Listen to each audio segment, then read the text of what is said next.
Harambee! Eneo hili si hivyo. Mambo ni matatu.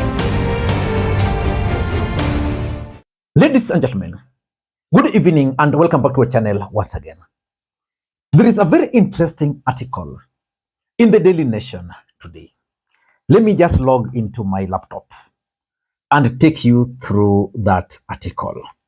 Now, this is what the Daily Nation reported. I just want to read for you the first paragraph of the Daily Nation, and then I'm going to go to another article which has summarized this story, because in this video I'm going to talk about Uhuru Kenyatta and William Ruto and that encounter in Addis Ababa. This is what the Nation is saying. Clash in Addis, inside mediation efforts to reconcile Ruto, Uhuru. Let me just read for you the first paragraph only. In a quite upset of diplomatic protocol, Kenya's simmering leadership feud burst into the African Union gilded corridors last week as President William Ruto and former President Uhuru Kenyatta reportedly clashed in a closed-door meeting hosted by Ethiopian Prime Minister Abiy Ahmed. I'm not surprised that these two gentlemen clashed outside the country. Now, let me take you to another article which has summarized this so well, because I want us to look at why this happened. Let me read for you. The diplomatic velvet gloves came off in Addis Ababa this week as a toxic feud between President William Ruto and his predecessor, Uhuru Kenyatta, threatened to derail regional peace efforts. In a diplomatic intervention, listen, in a diplomatic intervention, Ethiopian Prime Minister Abiy Ahmed was forced to play referee in a heated private meeting aimed at reconciling the two Kenyan titans, whose personal animosity is now spilling over borders. So it means these guys were in Addis Ababa and there were attempts to bring them together.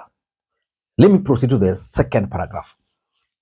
The confrontation, which erupted on the sidelines of African Union Summit, has exposed the deep fractures that still runs through Kenya's political landscape.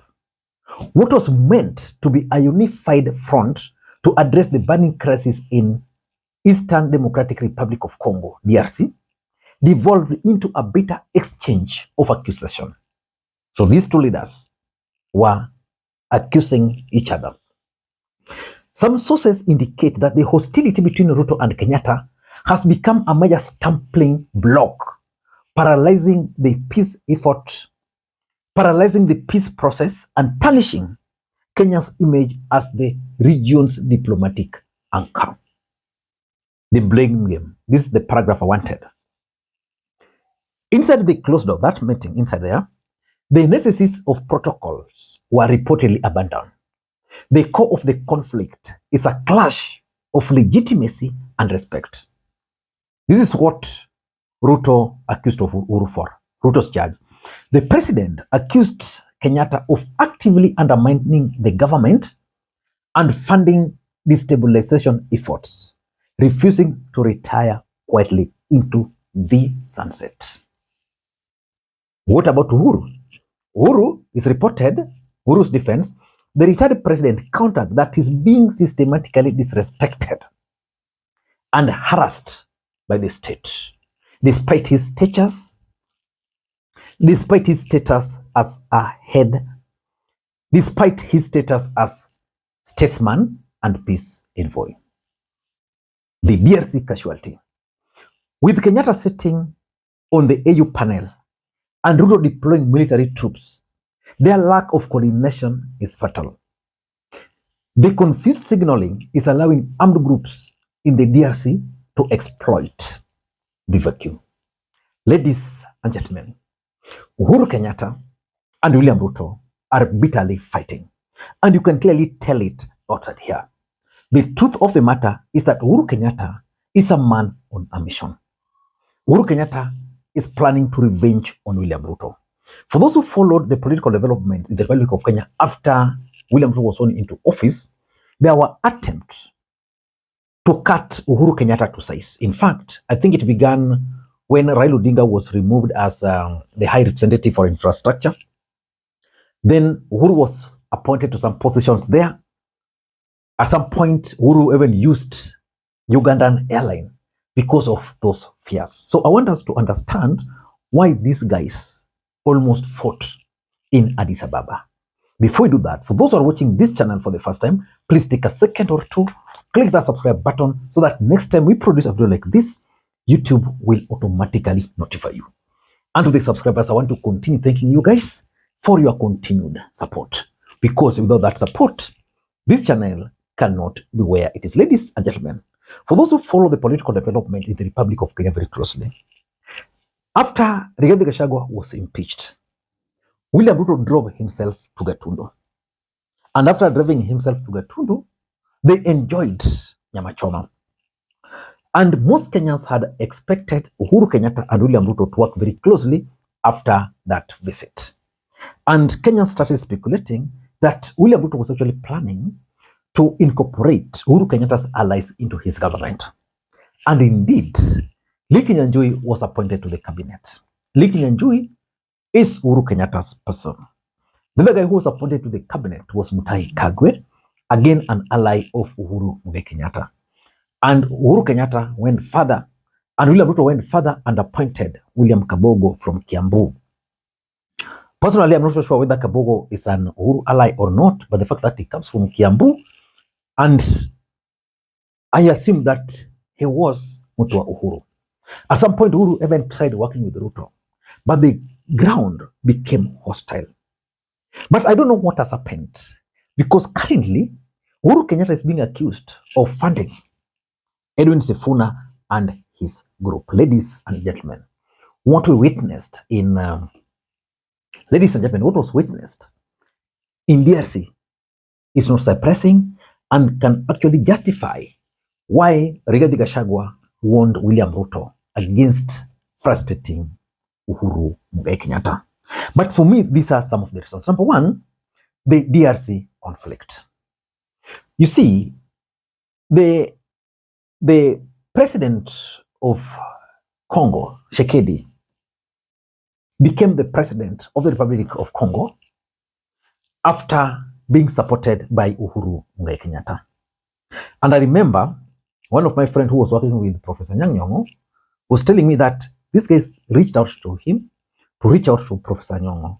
And that's how they came to Nairobi. And when they met Nyong'o, then Nyong'o introduced them to Raila. Then Raila introduced them to Uhuru. And that's how they ended up winning the presidency there. So when Ruto took over, I don't know what happened, but I suspect there is serious interest in Congo, especially gold business. There must be.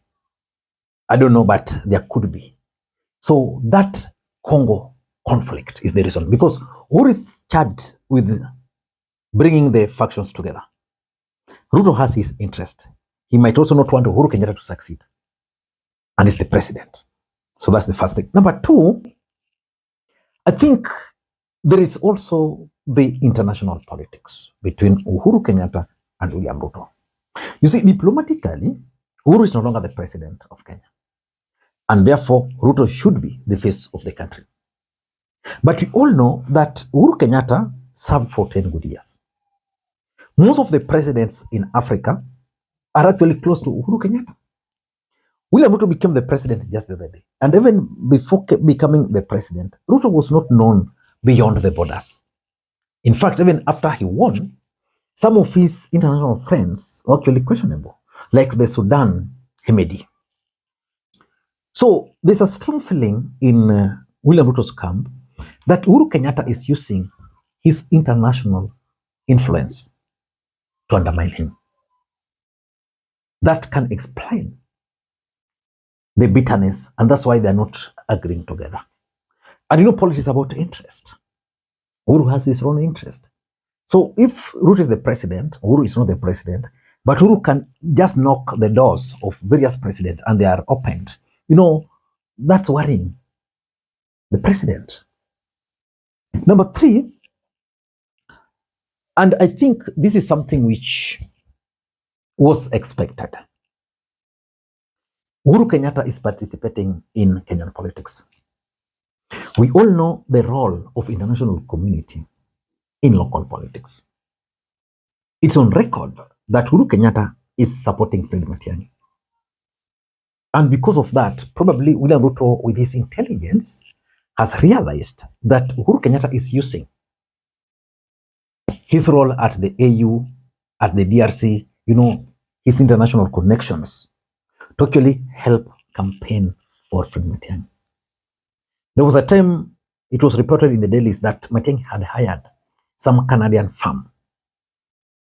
And one of the roles of that Canadian firm was to confirm whether Fred Matiang'i's presidential bid is viable.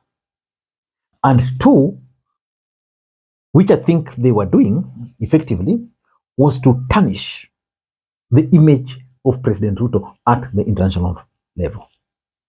So if William Ruto's image is being tarnished at the international level, and as the president, probably he knows. And he knows the hand behind it. And that's the problem. Number 4, we are talking of regional influence. You see, immediately William Ruto took over, he was lucky that the American government embraced him. They elevated him. Then there was a regime change in the US.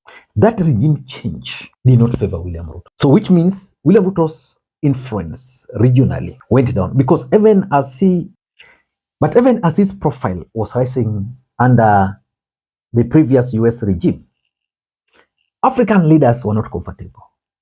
People like Paul Kagame, people like Museveni, at some point, William Ruto was being introduced in international meetings. He had not even stayed in office for 1 year. The US was all over. So other head of states were not comfortable. So when Trump took over, that influence went down. So he believes that at the regional level, Uhuru now commands more support or more respect than him. And because of that, he's very angry. And importantly, it's about the 2027 politics. And the truth of the matter, without lying to ourselves, the truth of the matter is that 2027 is turning out to be complicated for Ruto. Just like 2022 turned out to be complicated for Raila. Raila was very popular. He lacked the deep state. But in 2022, he got that deep state. But still, he found it challenging. William Ruto believed that he had the numbers. Now Mount Kenya is gone. He thought he would get the support of ODM party. In ODM party today, everybody is fighting. So William Ruto himself is finding himself in a very tricky situation. And the fact that he's accusing Uhuru Kenyatta of behind the issue, he can't be happy with Uhuru Kenyatta at the international stage. Probably he believes that that's the level Uhuru Kenyatta can be dealt with. I don't know what to think. That's my take. Until next time, this is Lee Makwiny. Bye-bye.